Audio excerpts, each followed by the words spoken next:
Treasure Island by Robert Louis Stevenson. Chapter 13.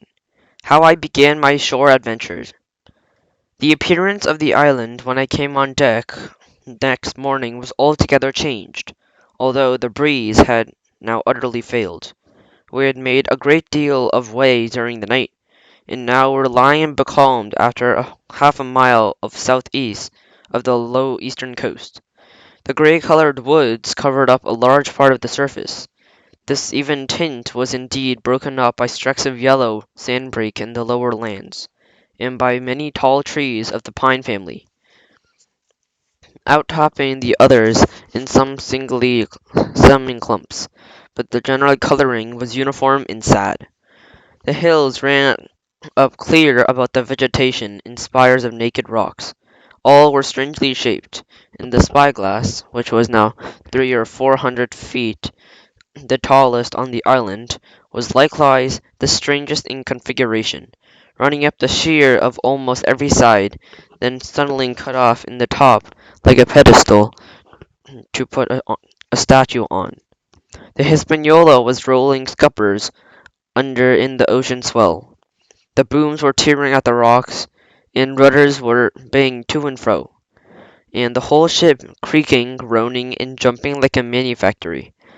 I had to cling tight to the backstay, and the world turned giddy before my eyes, for, though I was good enough sailor when there was a way on, this standing still and being rolled about like a bottle was a thing I never learned to stand without a calm or so above all in the morning on an empty stomach.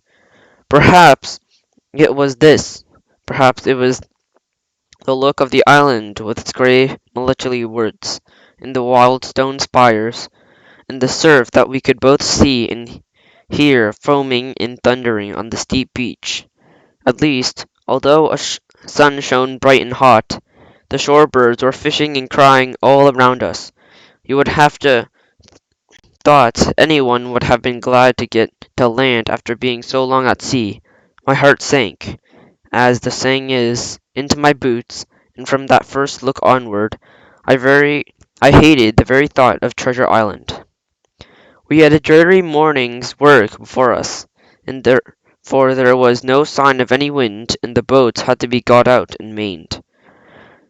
The ship warped 3 or 4 miles round the corner of the island, up the narrow passage to the haven behind Skeleton Island. I volunteered for one of the boats, where I had, of course, no business. The heat was sweltering, and the men grumbled fiercely over their own work. Anderson was in command of my boat, and, instead of keeping the crew in order, he grumbled as loud as the worst. "Well," he said, with an oath, "it's not forever." I thought this was a very bad sign, for up that day the men had gone very briskly and about their business, but the sight of the island had relaxed cords of discipline. All this way in, Long John stood by the steersman and conned the ship. He knew the passage like a palm of his hand, and though the man in the chains got everywhere more water than he was down his chart, John never hesitated once. "There's been a strong scour with the ebb," he said, "and this is here passage has been dug out, in manner of speaking, with a spade."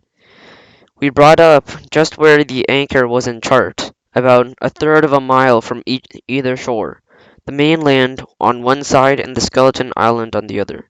The bottom was clean sand, and plunged of our anchor set up clouds of birds, wailing and crying over the woods.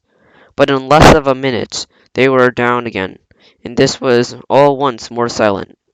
The place was entirely landlocked and buried in woods, the trees coming right down to the high water mark, the shores mostly flat, and the hilltops standing round at a distance of a sort of amphitheatre, one here, one there.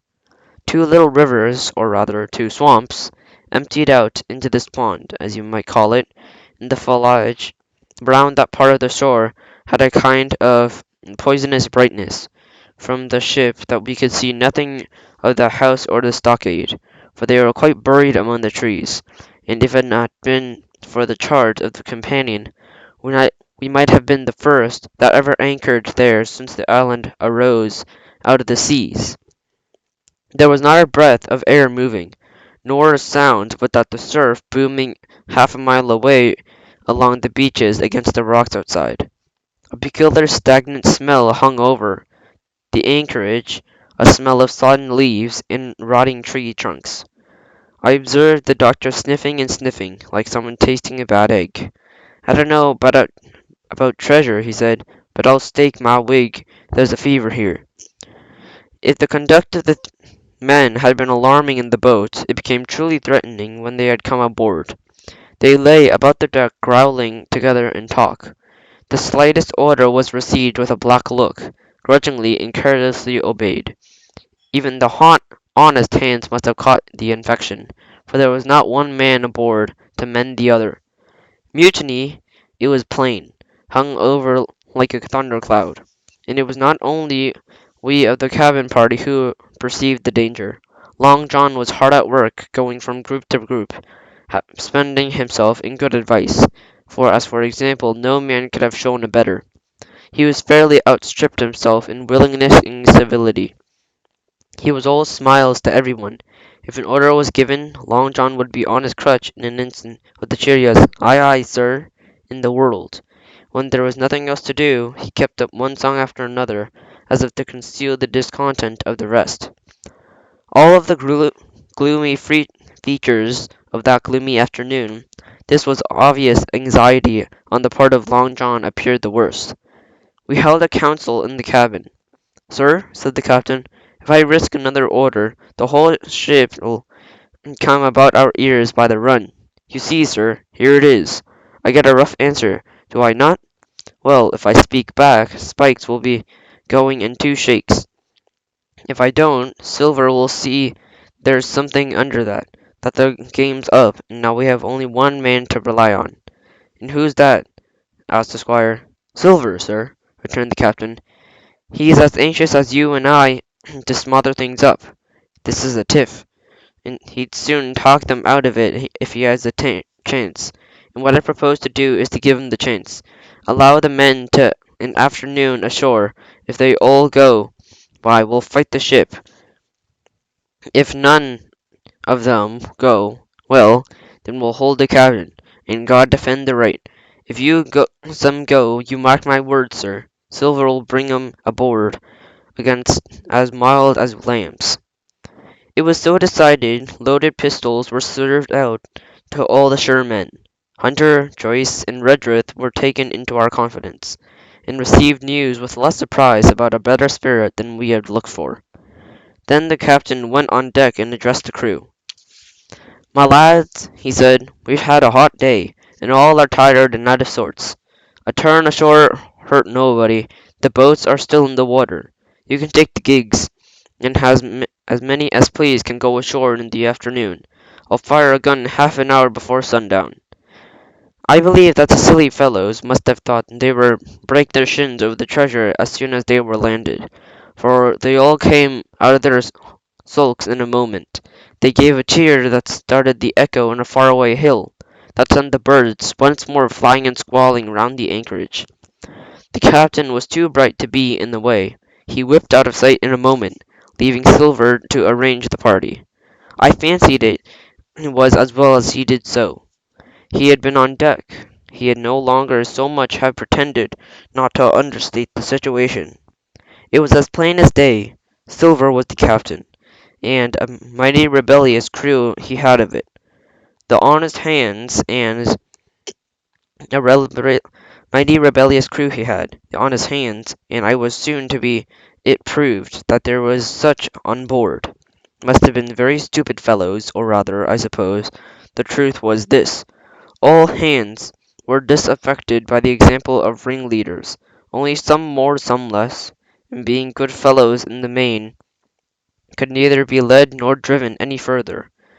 It is one thing to be idle and scull, and quite another to take a ship and murder a number of innocent men. At last, however, the party was made up. 6 fellows were to stay on board, and remaining 13, including Silver, began to embark. Then it was that there came into my head that the first of the mad notions that contributed so much to save our lives. If 6 men were left by Silver, it was plain our party would not take and fight the ship. Since only 6 were left, it was equally plain that the cabin party had no present need of my assistance.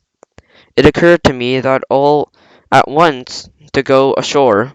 In a jiffy I had slipped over the side, and curled up in the foresheets of the nearest boat, and almost at the same time she shoved it off. No one took notice of me, and only the boat oars saying, "Is that you, Jim? Keep your head down."